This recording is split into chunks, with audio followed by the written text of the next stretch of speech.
Student safari में आप सभी का दिल से स्वागत है। आज हमारी अगली कविता यानी कि बेटी युग, ये कविता हम देखने वाले हैं। इस बेटी युग कविता में जो भी वर्णन किया है वो सारा का सारा वर्णन हम यहाँ पे देखने वाले हैं। हमारी बेटी युग जो कविता है, इस कविता में बेटियों के शिक्षा के प्रति, उनके प्रगति के प्रति जो भी चीजें दी है, ये सारा का सारा वर्णन इस कविता में दिया है। तो चलो हम जो भी यहाँ पे वर्णन दिया है हम सविस्तर जानते हैं। ये आनंद विश्वास जी की ये कविता है। उनका जन्म 1949 को शिकोहाबाद में, उत्तर प्रदेश के शिकोहाबाद में हुआ था। उनकी अलग अलग रचनाएं हैं। उनमें मिटने वाली रात नहीं, पर कटी पाखी, देवम, गर्मा गर्म थपेड़े लूके, बहादुर बेटी, ये सब उनकी क्या है, रचनाएं हैं। परिचय। आनंद विश्वास जी अंधविश्वास और मुश्किलों के ताप से पिघलते जीवन के प्रति विद्रोह स्वर रखने वाले कवि हैं। आनंद विश्वास जी कौन है? तो अंधविश्वास और जो मुश्किल, मतलब हमारे जीवन में जितनी भी मुश्किलें आती है और जो भी अंधविश्वास है, उनके ताप से पिघलते जीवन के प्रति विद्रोह, मतलब अंधविश्वास और मुश्किलों के प्रति ये क्या करते हैं, विद्रोह करते हैं, मतलब उनके ये खिलाफ है। प्रस्तुत कविता के माध्यम से कवि ने बेटियों की शिक्षा महत्व के साथ साथ उनकी आत्मनिर्भरता, प्रगति को प्रतिपादित किया गया है। कविता में क्या दिया है कि कविता में आनंद विश्वास जी ने क्या किया है कि जो बेटी है, बेटियों के शिक्षा के महत्व के साथ साथ उनमें जो आत्मनिर्भरता रहती है, उनकी प्रगति रहती है, उसको कविता में वर्णन किया है या फिर उसको प्रतिपादित किया गया है। तो चलिए हम कविता में क्या दिया है देखते हैं। नानी वाली कथा कहानी अब भी जग में लगे सुहानी, बेटी युग के नए दौर की आओ लिख ले नई कहानी। यहाँ पे कवि क्या बोल रहे हैं कि नानी वाली कथा कहानी अब भी जग में लगे सुहानी। नानी जो हमें कहानी बताती है वो भी अब भी जग में सुहानी लगती है। सुहानी लगती है मतलब क्या, वो हमें बहुत अच्छी लगती है। बेटी युग के नए दौर की आओ लिख ले नई कहानी। तो अभी जो बेटी युग है, तो बेटी युग के लिए चलो हम नए दौर, जो नया दौर अभी चालू है, उसके लिए चलो हम नई कहानी लिखते हैं। ऐसे अभी कौन बोल रहे हैं यहाँ पे? कवि आनंद विश्वास जी हमें बता रहे हैं। बेटी युग में बेटा बेटी सभी पढ़ेंगे सभी बढ़ेंगे, फौलादी ले नेक इरादे खुद अपना इतिहास गढ़ेंगे। यहाँ पे कवि क्या बोल रहे हैं कि बेटी युग में बेटा बेटी सभी पढ़ेंगे सभी बढ़ेंगे।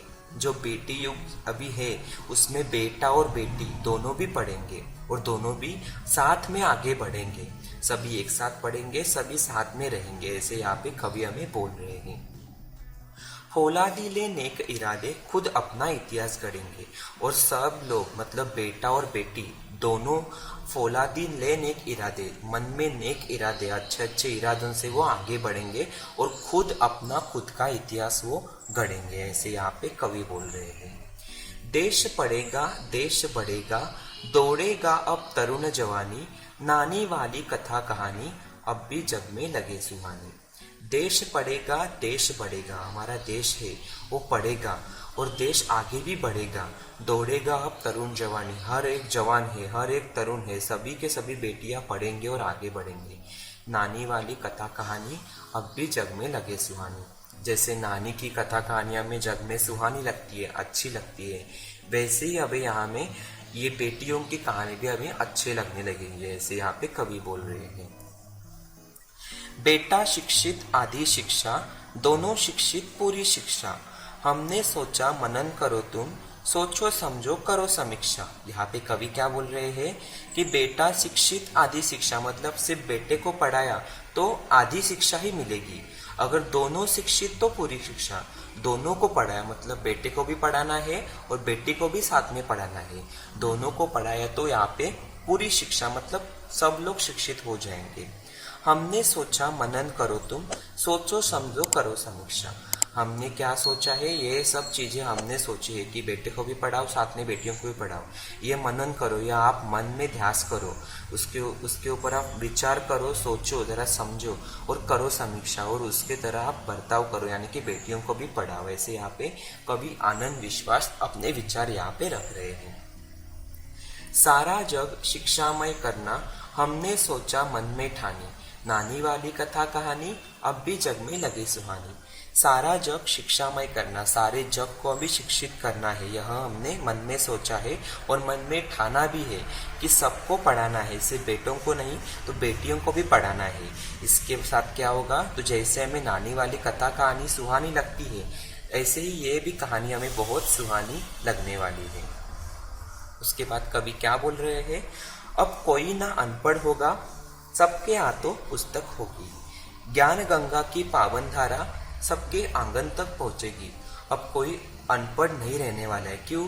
क्योंकि सबको हम पढ़ाने वाला है, ऐसा ध्यास ही हमने मन में करके रखा है कि बेटों को भी पढ़ाएंगे, साथ में बेटियों को भी पढ़ाएंगे, तो कोई भी अब अनपढ़ नहीं रहने वाला है।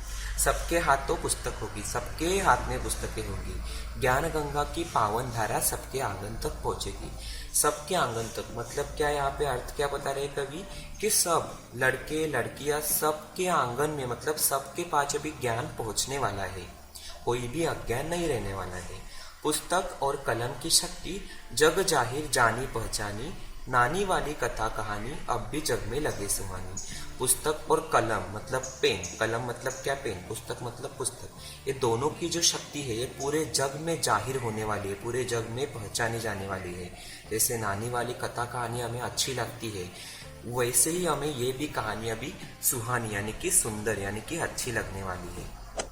आगे क्या बोल रहे हैं कवि, कि बेटी युग सम्मान पर्व है, पुण्य पर्व है, ज्ञान पर्व है, सब सबका सम्मान करे तो जन जन का उत्थान पर्व है। यहाँ पे कवि क्या बोल रहे हैं कि बेटी युग सम्मान पर्व है। बेटी युग क्या है, तो एक सम्मान देने वाला रूप है। पर्व मतलब क्या, त्योहार, जैसे हम त्योहार मनाते हैं वैसे ये बेटी युग है। पुण्य पर्व है, ज्ञान पर्व है, ये पुण्य का युग है, पुण्य का त्योहार है, ज्ञान का त्योहार है। सब सबका सम्मान करे तो जन जन का उत्थान पर्व है। अगर सब लोग सबका सम्मान करेंगे, एक दूसरे को सम्मान देंगे, तो जन जन का उत्थान होगा, यानी कि हर एक की उत्थान मतलब क्या, प्रगति यहाँ पे होने वाली है, ऐसे कवि हमें बता रहे हैं। सोने की चिड़िया तब बोले, बेटी युग की हवा सहानी। तो सोने की चिड़िया तब क्या बोलने वाली है कि बेटी युग की हवा सयानी। बेटी युग की मतलब बेटी युग अगर चालू हो गया, बेटियों को भी हमने पढ़ाया तो सब लोग समझदार हो गए, ऐसे सोने की चिड़िया भी बोलने वाली है। नानी वाली कथा कहानी अब भी जग में लगे सुहानी। तो जैसे नानी की कहानी हमें सुंदर लगती है, तो वैसे ही हमें ये बेटी युग की कहानी भी बहुत अच्छी और सुंदर लगने वाली है। ऐसा यहाँ पे बेटी युग के बारे में कवि आनंद विश्वास जी ने खुद के भाव यहाँ पे व्यक्त किए गए हैं। धन्यवाद दोस्तों वीडियो पूरा देखने के लिए। इस कविता में हमने देखा कि बेटियों के शिक्षा का कितना महत्व है। कवि अपने विचार यहाँ पे रख रहा है कि बेटा और बेटी दोनों भी समान है, दोनों की प्रगति होगी तो ही हमारी प्रगति यहाँ पे होने वाली है। ये हमने इस कविता में यहाँ पे देखा। फिर मिलते हैं अगले वीडियो में, लेकिन उससे पहले हमारे वीडियो को लाइक करना और शेयर करना मत भूलिएगा।